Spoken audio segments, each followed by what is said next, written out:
여러분 안녕하세요. 오늘 인권과 권익 공호에 관한 강의를 맡게 된 송진희 변호사입니다.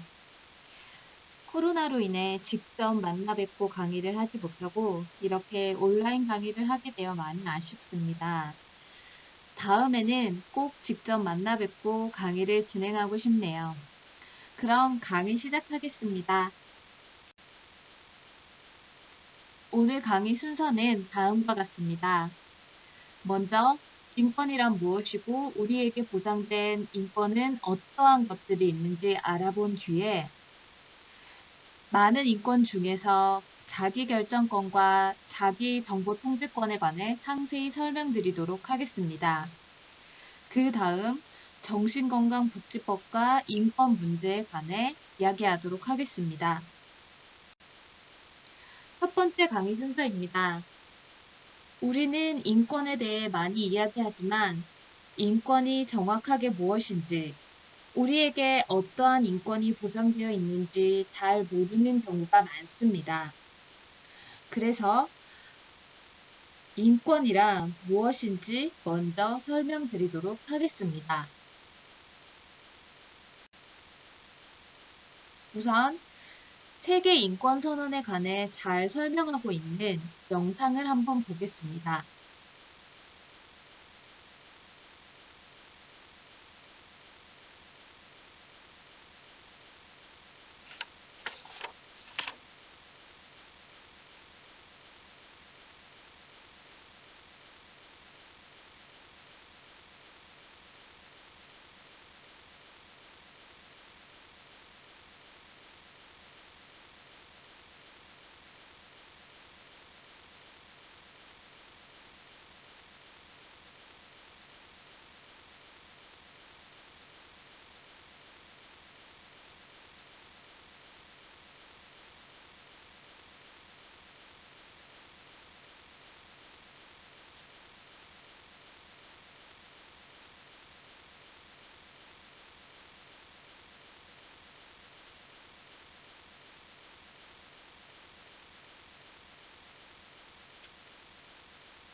앞의 영상에서 제일 처음 나왔던 말을 기억하시나요?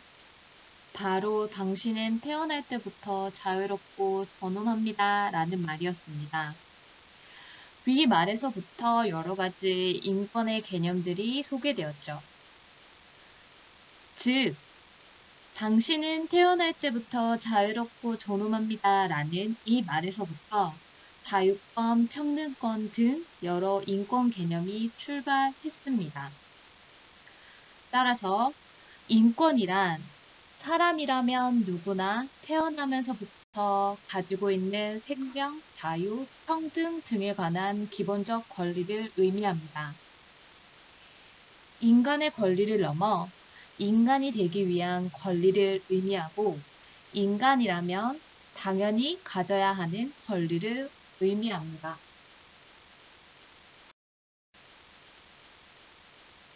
유엔 총회에서는 1948년 12월 10일 세계 인권선언을 채택하였는데요.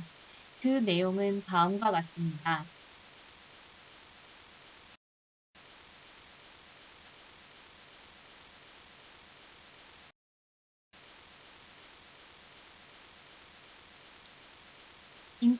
인권이라는 개념이 처음 생겨난 때에는 프랑스 혁명 때였습니다. 그렇기 때문에 1세대 인권은 고문, 학대받지 않을 권리, 자유권, 참정권에 중점을 두고 있었습니다.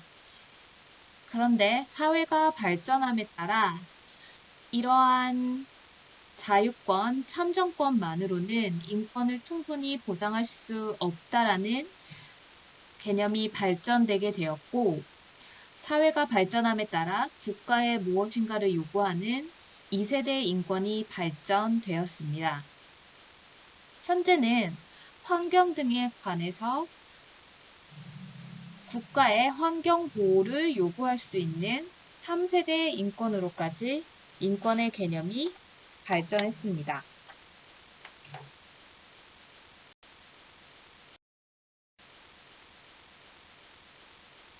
아까 저희 영상에서도 본 바와 같이 세계인권선언 제1조는 모든 사람은 태어날 때부터 자유롭고 동등한 존엄성과 권리를 가지고 있다.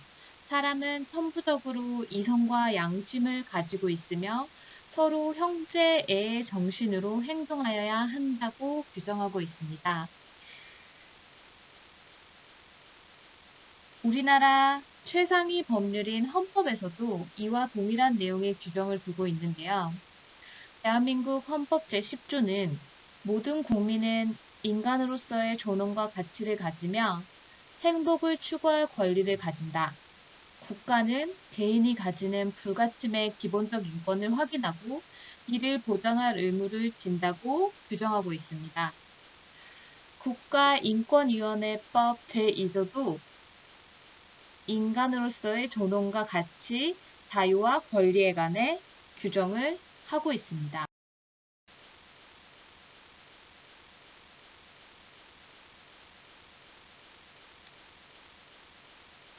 인권 중 국민에게 인정되는 권리를 기본권이라고 하는데요. 우리나라 헌법 제2장에서는 보시는 바와 같이 국민의 기본적 권리를 규정하고 있습니다.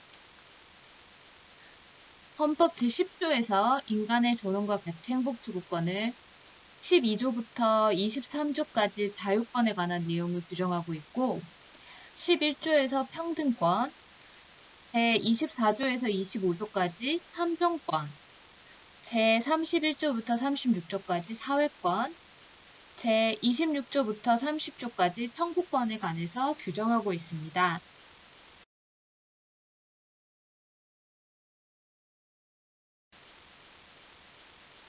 앞서 헌법의 규정에 따른 우리에게 보장되는 기본적 권리는 지금 보시는 바와 같습니다.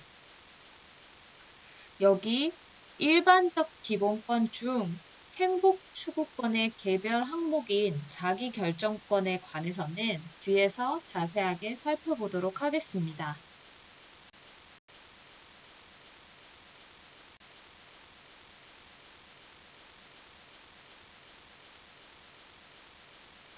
그러면 지금부터 우리는 우리의 기본권 중 자기결정권 및 자기정보 통제권에 관해 자세히 살펴보도록 하겠습니다.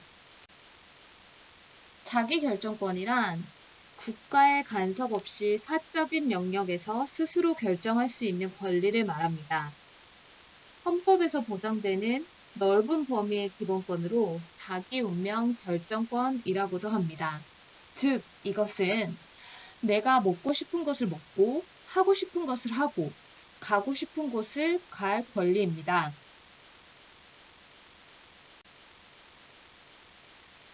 자기결정권의 근거는 헌법 제10조입니다. 헌법 제10조에는 모든 인간은 행복을 추구할 권리가 있다고 규정하고 있는데, 이는 개인의 행복 추구권을 인정한 것이고, 위 행복 추구권에서 파생된 기본권이 자기결정권입니다.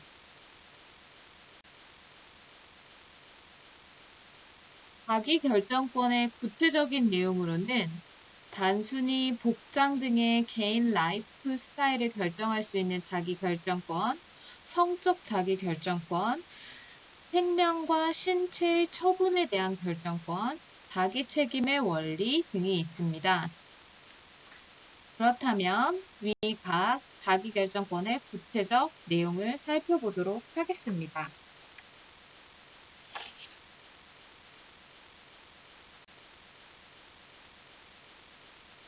개인 라이프 스타일을 결정할 수 있는 자기결정권은 흡연, 음주, 외양, 복장, 두발 등 취미와 기호를 자유로이 결정할 수 있는 권리를 말합니다. 얼마 전 티웨이 항공 등 여러 항공사에서는 두발 자유화를 했습니다. 얼마 전까지만 해도 스튜어디스는 올림머리를 해야 했는데요. 그런데 이는 개인 라이프 스타일을 결정할 수 있는 자기결정권 침해의 여지가 있어 항공사에서 두발 자유화를 한 것입니다.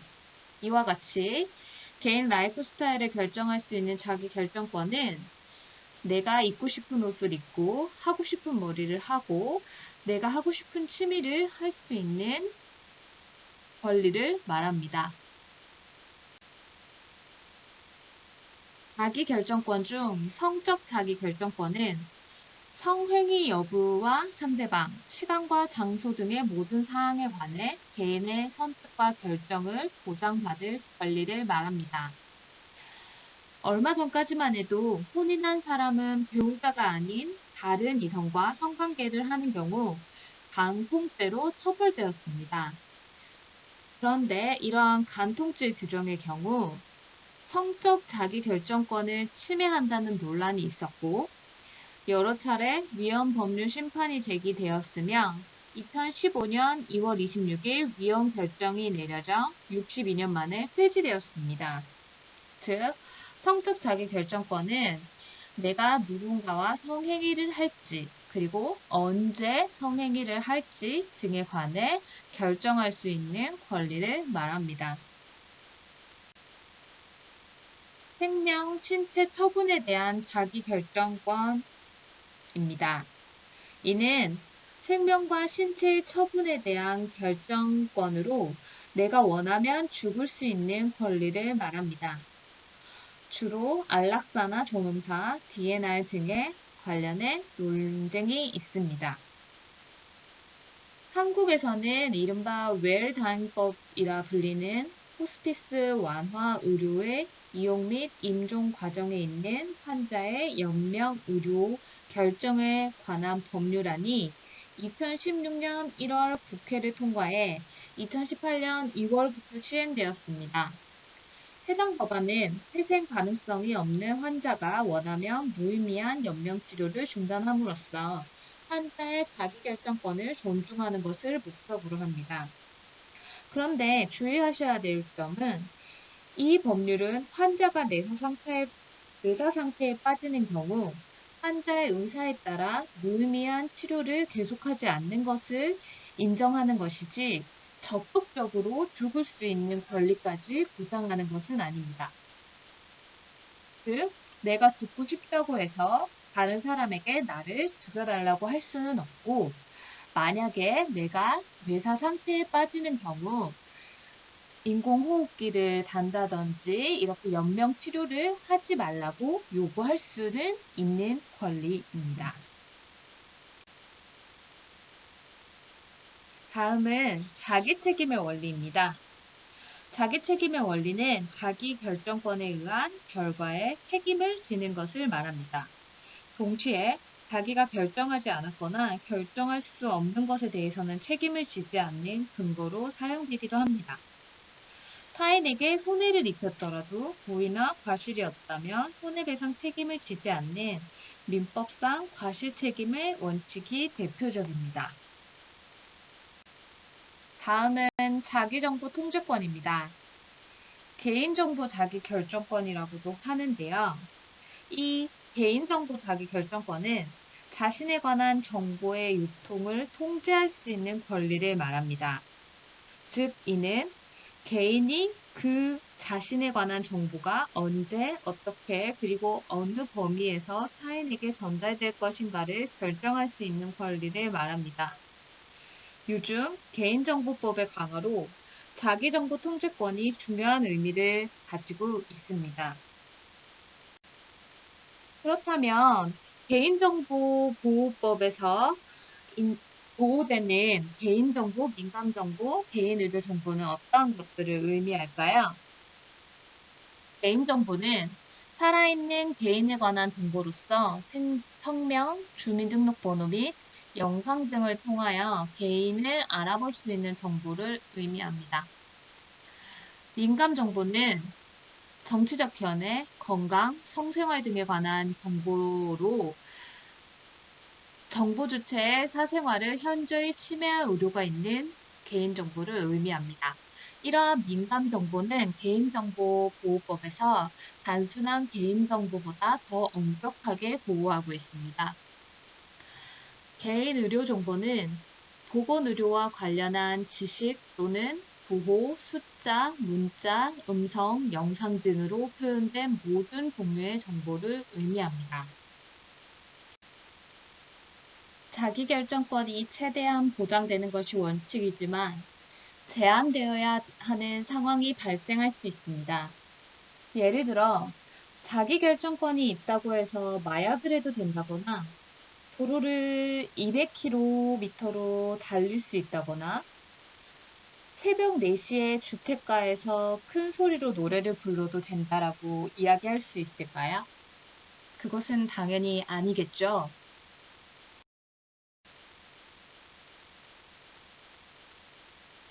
우리 헌법 제37조에서는 이와 관련된 규정을 두고 있습니다. 우리 헌법 제37조에서는 빨간 글씨를 보시겠습니다. 국민의 모든 자유와 권리는 국가안전보장, 질서유지 또는 공공복리를 위하여 필요한 경우에 한하여 법률로서 제한할 수 있다고 규정하고 있습니다. 즉, 아무리 개인에게 기본권이 인정된다 하더라도 이 기본권이 무제한적으로 인정되는 것이 아니라 공익을 침해하지 않는 한도에서 인정되고 기본권 행사가 공익을 침해하는 경우 그 기본권을 제한할 수 있는 근거 규정을 두고 있는 것입니다. 그렇기 때문에 마약류 관리에 관한 법률에서는 공익을 위해 마약을 금지하고 있는 것이고 도로교통법에서 과속을 금지하고 있는 것입니다.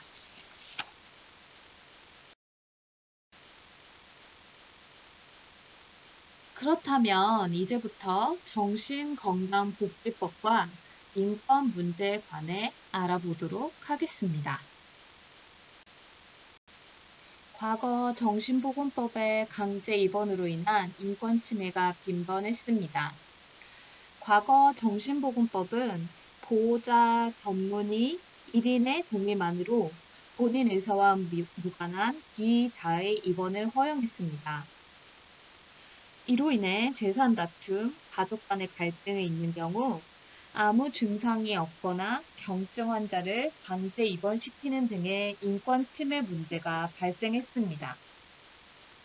또한 위 조항에는 정신병의 경중과 무관하게 모든 환자를 정신질환자로 정의하여 경증 정신질환자가 각종 자격취득 및 복지 서비스 기회를 제한당하는 문제점이 있었습니다. 또한 정신질환자에 대한 입원 치료에 중점을 두고 있어 재활, 복지 지원, 조기 발견 및 개입에 관한 규정은 부재하고 있는 문제점도 있었습니다. 네, 그러면 과거 정신보건법 문제에 관한 동영상을 하나 보시겠습니다.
앞의 영상에서 위헌 심판 제청을 준비한다는 이야기가 있었죠. 실제 헌법재판소에 제기된 위헌 심판 제청 사례입니다. 2013년 11월 강남구 신사동에 거주하는 할머니를 딸이 부동산 담보대출로 재산상 문제가 생기자 모친의 우울증 치료 경력을 이유로 정신병원에 강제 입원시켰습니다. 할머니는 2014년 1월 병원 내 공중전화로 이웃 주민의 구조 요청하였고 서울중앙지방법원에 인신보호구제 청구를 하였으나 다음날 딸의 요청으로 다시 강제 입원되었습니다. 당시에는 정신보건법이 보호자와 전문의 1인의 동의만으로 본인 의사와 무관한 기자의 입원을 허용했기 때문에 이것이 가능했습니다. 이후 할머니가 감금을 이유로 딸을 고소하자 딸은 고소를 취하하는 조건으로 할머니의 퇴원에 동의해서 할머니는 사위로 복귀하였습니다. 그리고 퇴원 후 다른 병원에서 심리검사를 받은 결과 할머니에게는 어떤 정신병적 문제도 있지 않는 것으로 드러났습니다. 그래서 할머니는 본인의 억울한 사정을 유발한 정신보건법에 대해 위헌 법률 심판 제청 신청을 하였고 헌법재판소 부인의 재판관 전원 일치로 헌법 불합치 결정이 있었습니다. 이에 정신보건법이 2016년 5월 3일 전면 개정되었습니다. 전면 개정되면서 법률 이름도 정신건강 등등 및 정신질환자 복지서비스 지원에 관한 법률로 변경되었고 현재 이 법을 약칭해서 정신건강복지법이라 부르고 있습니다. 그러면 이 법률의 개정이 됨에 따라 입퇴원 제도가 어떻게 변경되었는지 세부적으로 살펴보도록 하겠습니다. 아이 입원의 경우 구법에서는 입원 대상자를 정신질환자라고만 규정하고 있었고 퇴원 의사 확인은 1년에 1회 이상 하도록 되어 있었습니다. 그런데 정신건강복지법, 즉 개정법률은 입원 대상자를 정신질환자 또는 정신건강상 문제가 있는 사람으로 하였고 퇴원 의사 확인을 2개월마다 하도록 하고 있습니다. 보호 의무자에 의한 입원의 경우 구법은 보호 의무자의 범위에 시군구청장을 포함하고 있었습니다. 그리고 입원 요건과 관련해서도 입원이 필요한 정신질환자 또는 자타해 위험이 있는 자라고 규정하고 있었고 자의에 의한 입원이 아닌 보호의무자에 의한 강제 입원의 경우에도 보호의무자 2인의 동의가 있고 전문의 1인의 진단이 있는 경우 입원이 가능하도록 했습니다. 이와 관련해 입원 적합성 심사에 관한 규정은 따로 없어서 입원이 적합한지 이렇게 동의에 의하지 않고 보호 의무자에 의한 강제 입원이 적합했는지에 대해서 사후적으로 심사하는 절차는 없었습니다. 그리고 입원 연장 심사의 경우에도 전문의 1인의 진단과 보호 의무자 2인의 동의가 있으면 6개월마다 심사해 입원 연장이 가능했습니다. 그런데 개정된 정신건강복지법에서는 보호 의무자 범위에 시군구청장을 제외했고 입원 여건과 관련해서도 입원이 필요한 정신질환자가 자타해 위험이 있는 경우라고 규정해 기존의 구법보다는 입원 여건을 조금 더 강화했습니다. 그리고 입원 절차의 경우에도 보호 의무자 2인이 신청하고 1차적으로 전문의 1인의 진단이 있은 후 2차적으로 출장 진단이 필요하도록 했습니다.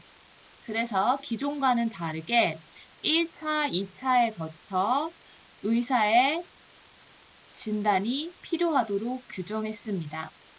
그리고 3일 이내에 입원 사실을 신고해 최초 입원일로부터 1개월 내에 입원 적합 여부를 판단하도록 해서 사후적으로 이러한 강제 입원이 적합했는지 여부를 판단하도록 했습니다. 입원 연장 심사의 경우에도 소속이 다른 전문의 2인의 일치된 소견과 보호 의무자 2인의 동의가 있는 경우 1차 연장의 경우에는 3개월 안에 1차 연장 이후에는 매 6개월마다 심사를 하도록 했습니다. 행정입원입니다. 국법에서는 행정입원과 관련해 특별한 규정은 없었습니다. 그런데 개정된 정신건강복지법에서는 경찰관이 정신건강 전문 요원 또는 전문의에게 행정입원 요청이 가능하도록 규정했습니다. 이 경우 입원 연장 심사의 경우 최초 입원 시 3개월, 그 이후에는 6개월마다 입원 연장 심사를 하도록 규정했습니다. 정신건강복지법에서 정신장애인 인권에 관해 다음과 같이 규정하고 있습니다. 제2조에서는 정신건강복지법의 기본 이념에 관해서 규정하고 있는데 이 기본 이념에서 유념해서 살펴봐야 할 것은 정신건강복지법의 기본 이념이 인간의 존엄으로서의 가치에 있다는 것을 명시적으로 규정하고 있다는 점이고 또한 정신장애인의 경우에도 자신의 신체와 재산에 관한 사항에 대해서 스스로 판단하고 결정할 권리가 있다는 것을 명백히 규정하고 있고 의료행위에 대한 동의나 거부, 타인과의 교류, 복지 서비스의 이용 여부와 복지 서비스 종류의 선택 등을 스스로 결정할 수 있도록 자기 결정권이 존중되어야 한다는 점을 규정하고 있다는 점입니다.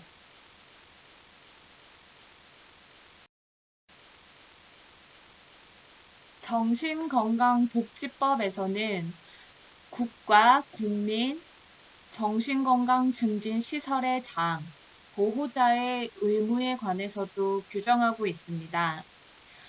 국가와 지방자치단체의 경우 국민의 정신건강 증진, 정신질환 예방, 정신질환자의 치료 재활, 장애 극복과 사회복귀 촉진을 위한 조치를 취할 의무가 있고 국민의 경우 정신질환 예방, 정신건강 증진을 위한 국가, 지방자치단체 업무에 협조할 의무가 있다고 정신건강복지법에서는 규정하고 있습니다.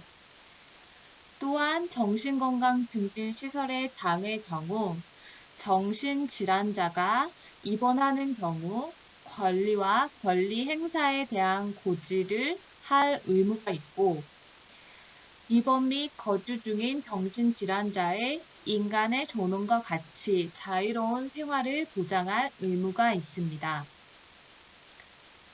보호자의 경우에도 정신질환자의 적절한 치료를 위해 노력할 의무가 있고 전문의 진단에 따른 입퇴원에 협조할 의무가 있으며 정신질환자의 권리 보호 등을 위한 노력을 할 의무가 있습니다. 또한 위 조항에서는 정신질환자를 유기하지 말 것을 의무로 규정하고 있습니다. 정신건강복지법에서는 정신장애인 인권에 관해 정신장애인 권익을 보호할 것을 규정하고 있고, 수용 및 가혹 행위를 금지할 것, 통신과 면회의 자유 제한을 금지할 것, 환자 격리를 제한할 것을 규정하고 있습니다. 우선 권익 보호와 관련해 교육, 고용의 기회 박탈을 금지할 것을 규정하고 있고, 기타 불공평한 대우를 금지하고 있습니다. 그리고 동의 없는 녹음, 녹화, 촬영을 금지하며 의료 재활 목적 외에 노동 강요를 금지하고 있습니다.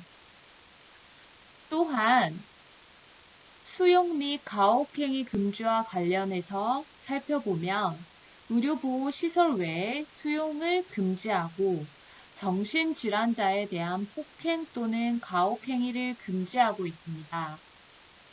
만약 정신질환자에 대한 폭행 또는 가혹행위가 이루어지는 경우 위 법률 위반일 뿐만 아니라 이것은 형사적인 범죄에도 해당하고, 이러한 행위를 한 사람은 처벌받을 수도 있습니다. 또 통신과 면허의 자유 제한 금지와 관련해서 행동 제한 기준을 명시할 것을 규정하고 있고, 행동 제한 시 절차를 명시할 것을 규정하고 있습니다. 또한 환자 격리와 관련해 격리 기준 한계를 명시할 것을 규정하면서 격리 시 절차를 명시할 것을 규정하고 있습니다. 이러한 격리 기준 한계, 절차를 명시할 것을 요구하는 것은 자의적인 환자 격리를 막기 위한 것입니다.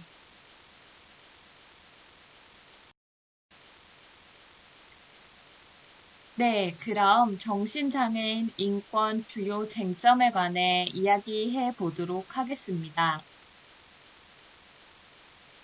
보호자에 의한 입원의 경우 자의 입원이 아닌 타인에 의한 병원 입원이기 때문에 자기결정권에 문제가 생길 수 있습니다. 앞서 말씀드린 것처럼 자기결정권이란 개인 라이프 스타일을 인정할 권리, 개인 라이프 스타일을 내가 원하는 대로 결정할 권리를 의미합니다.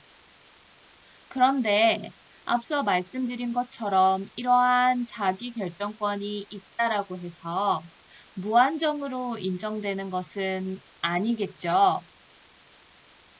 공공의 이익을 위해 아니면 그 개인에게 더 적합한 상태를 보전하기 위해 일정 부분 개인의 자기결정권은 제한될 수 있습니다. 그렇기 때문에 정신건강복지법에서는 그 개인이 원하지 않는다고 하더라도 일정한 경우 보호 의무자에 의한 입원을 인정하고 있는 것입니다. 그런데 보호 의무자에 의한 입원의 경우에도 무한정으로 인정해서는 안 되겠죠. 그 개인의 자기 결정권을 본질적으로 침해하지 않는 범위 내에서 인정될 것입니다. 그래서 보호 의무자에 의한 입원을 어떤 경우에 인정해야 할지에 대해서 항상 문제가 생길 수 있습니다. 마찬가지로 치료를 거부할 권리도 자기 결정권의 하나죠. 그래서 보호 의무자에 의한 입원, 응급 입원의 경우 치료를 거부할 권리가 침해되는 것이 아닌지, 자기 결정권이 침해되는 것이 아닌지 쟁점이 될 수 있습니다. 또한 입원 혹은 입소 중인 정신장애인의 경우 그 시설에서 내가 하고 싶은 대로 무한정으로 생활할 수는 없겠죠. 아무래도 단체 생활이다 보니 일정 부분 생활에 제한이 생길 수밖에 없습니다. 이러한 경우에도 어떤 정신장애인의 생활에 제재를 가하는 경우 자기 결정권을 침해하는 것이 아닌지 쟁점이 될 수 있습니다. 또한 자의에 의한 입원이 아닌 경우 신체의 자유가 박탈되는 것은 아닌지, 거주 이전의 자유가 제한되는 것은 아닌지, 사생활의 비밀과 자유가 침해되는 것은 아닌지 자유권과 관련해서 주요 쟁점이 될 수 있습니다. 또 자의에 의하지 않은 입원의 경우 휴식과 여가를 보장받을 사회권이 침해되는 것은 아닌지, 그리고 정신장애인의 경우 필요한 생활 수준이 국가로부터 보장되고 있는지, 교육을 받을 권리가 제대로 지켜지고 있는지 등에 관해 사회권 문제에 있어서도 주요 쟁점이 될 수 있습니다. 또한 정신장애인에 대한 차별이 이루어지고 있는 것은 아닌지 차별금지, 평등권과 관련해서도 주요 쟁점이 될 수 있습니다.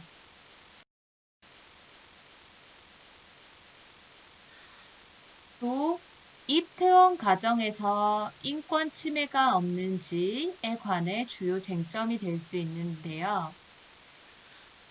입퇴원 과정에서 정신장애인이 적절한 치료를 받을 권리가 제대로 이루어지고 있는지, 혹시나 강제적 방법에 의한 정신질환자 이송이 이루어지지는 않았는지에 관해 쟁점이 될 수 있습니다. 또한 치료 과정에서도 인권 침해 문제가 발생할 수 있기 때문에 합당한 환경에서 치료받을 권리가 보장되고 있는지, 치료 과정에서 알 권리, 자기 결정권이 제대로 행사되고 있는지에 관해서도 쟁점이 될 수 있습니다. 그리고 생활시설에서의 경우에도 적정 생활 수준이 향유되고 있는지, 신체적, 정서적 안전, 자기결정권, 사생활의 자유가 제대로 보장되고 있는지 문제가 될 수 있습니다. 또 사회복지 재활시설에서의 인권과 관련해서 퇴소 후 생활을 위한 정보를 얻을 권리가 제대로 보장되고 있는지, 사회복지시설을 이용할 권리가 제대로 보장되고 있는지도 문제가 될 수 있습니다.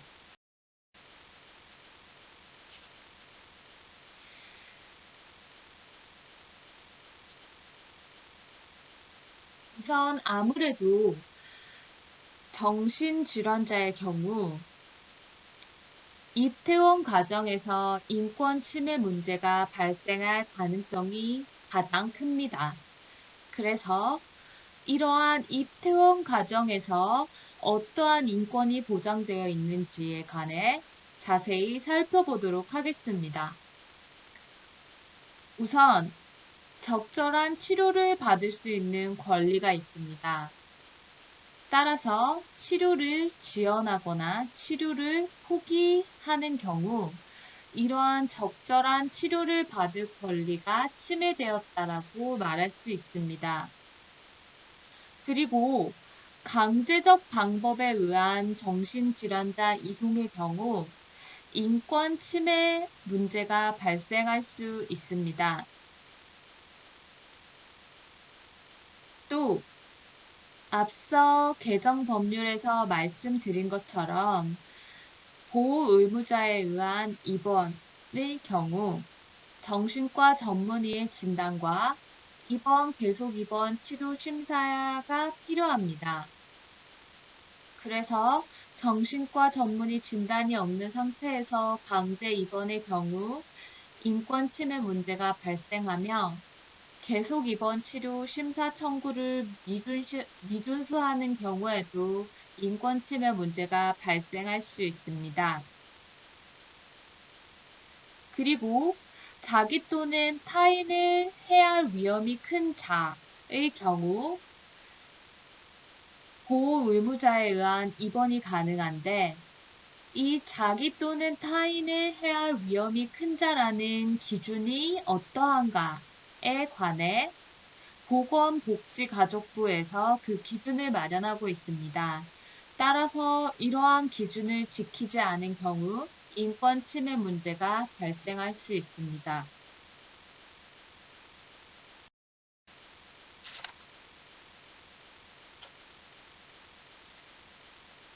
많이 지루하시죠?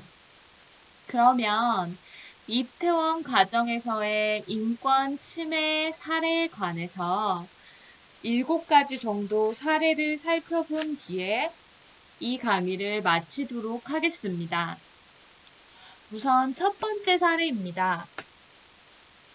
정신분열증을 앓고 있는 35세 여자 환자가 동사무소 사회복지 담당 공무원에 의해 정신보건센터에 의뢰되었다라고 합니다. 정신과 전문의가 직접 가정을 방문해서 정신분열병 진단하고 환자와 보호자에게 치료를 시작하도록 권유했으나 보호자의 남편이 이를 거부하면서 적절한 진단과 치료를 위한 입원 및 외래 치료를 반대한 사례입니다. 정신질환자의 경우 적절한 치료를 받을 수 있는 권리가 있습니다. 그리고 앞서 살펴본 바와 같이 정신보건법에서는 보호 의무자의 의무에 관해 정신질환자의 적절한 치료를 위해 노력할 의무를 규정하고 있기도 합니다. 이 경우 35세 여성의 경우에는 적절한 치료를 받을 수 있는 권리가 침해된 경우입니다. 강제적인 방법에 의한 정신질환자 이송이 문제된 사례입니다. 수주간 불안과 초조함을 보이며 누군가 자기를 미행하고 도청하고 있다는 이해하기 힘든 이야기를 가족들에게 계속하던 A씨는 집에서 잠을 자던 중 갑자기 들이닥친 건장한 남자 2명에 의해 강제로 손을 결박당한 채 사설 이송단체 구급차량에 태워졌습니다. 이 과정에서 협조를 하지 않고 반항을 한다는 이유로 다리와 몸이 결박되었고 침대에 사지가 묶여 더 이상 반항할 수 없었습니다. 그러한 상태로 정신병원까지 강제 이송된 A씨는 법원에 도착해서야 처음으로 정신과 전문의를 만났고 자신이 이상이 없음을 주장했지만 전문의는 정신분열증을 의심하여 입원 치료를 권했습니다. 결국 보호자에 의한 입원으로 입원 치료를 받게 되었습니다. 보호자에 의한 입원의 경우에도 입원하기 전에 이렇게 강제적인 방법에 의해 병원으로 이송되어서는 안 되며 그 전에 미리 병원에서 정신과 전문의에 의해 강제 입원이 필요하다는 소견을 얻은 뒤에 입원 절차에 나아갔었어야 됐습니다. 이러한 강제적인 방법에 의한 정신질환자 이송은 매우 큰 인권 침해 사례입니다.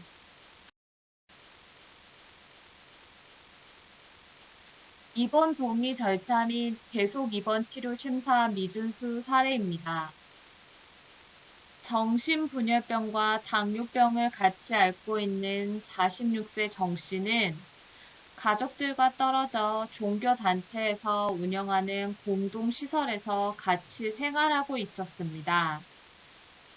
수개월 전부터 당뇨 조절이 안 돼서 당뇨 치료를 위해 정신과 병동과 일반 내과 병동이 같이 있는 준 종합병원에 입원하게 되었습니다.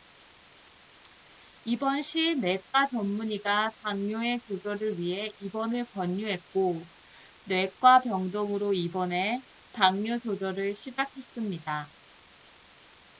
입원 후 2주 정도가 경과하자 당뇨 조절은 잘 되었으나 정신분열병 증상이 악화되어 정신과 전문의가 주치의로서 치료를 하게 되었습니다.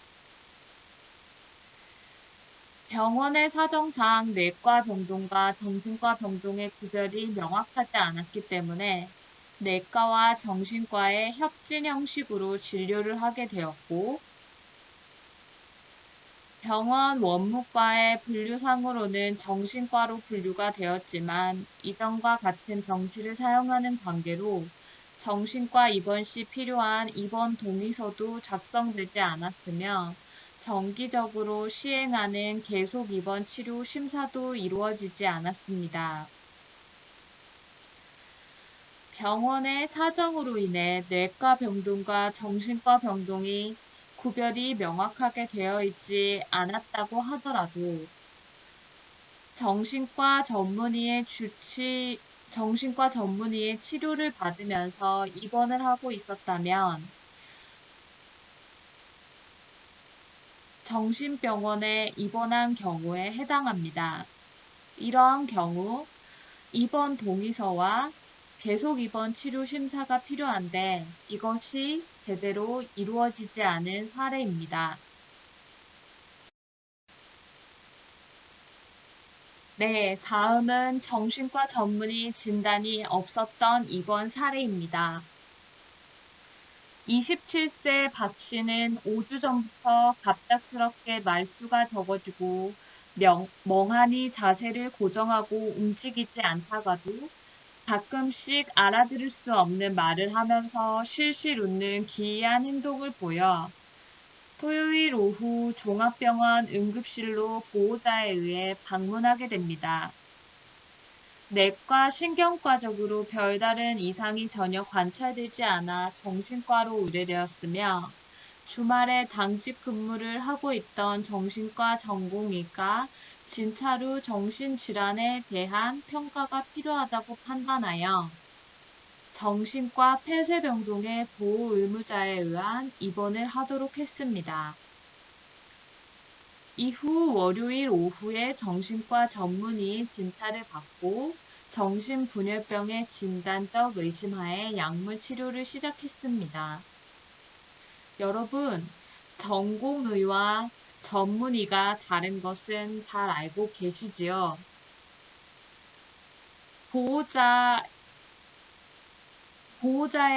보호의무자에 의한 입원의 경우 정신과 전문의의 진단이 있는 경우 가능하도록 정신보건법에서는 규정하고 있습니다.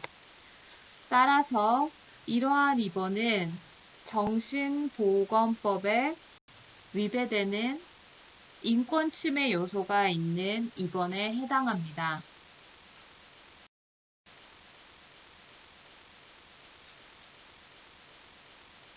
보호의무자 자격 없는 자에 의한 권한대행 사례입니다. 종교단체에서 운영하는 사설보호시설에서 생활하고 있고 정신분열증을 앓고 있는 42세의 최 씨.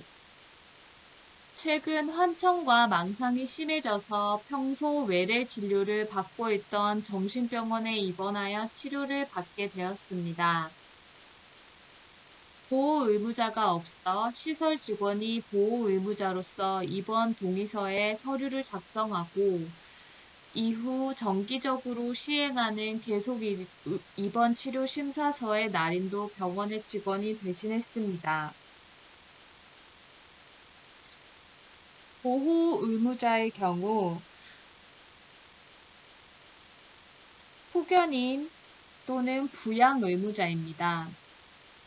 이 병원 직원의 경우 후견인에 해당하지도 않고 부양의무자에 해당하지도 않기 때문에 보호의무자 자격이 없는데 이러한 사람에 의해서 입원 동의서 서류가 작성되었고 계속 입원 치료 심사서 작성도 이루어져서 인권 침해 요소가 발생한 사례입니다.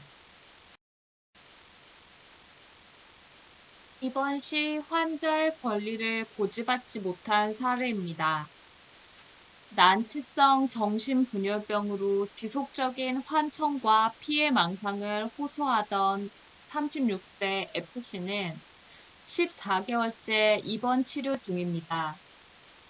F씨는 입원 시 병원에서 서류에 지장을 찍으라고 해서 별다른 생각 없이 병원 서류에 지장을 찍었는데 그 서류는 자의 입원 동의서였습니다.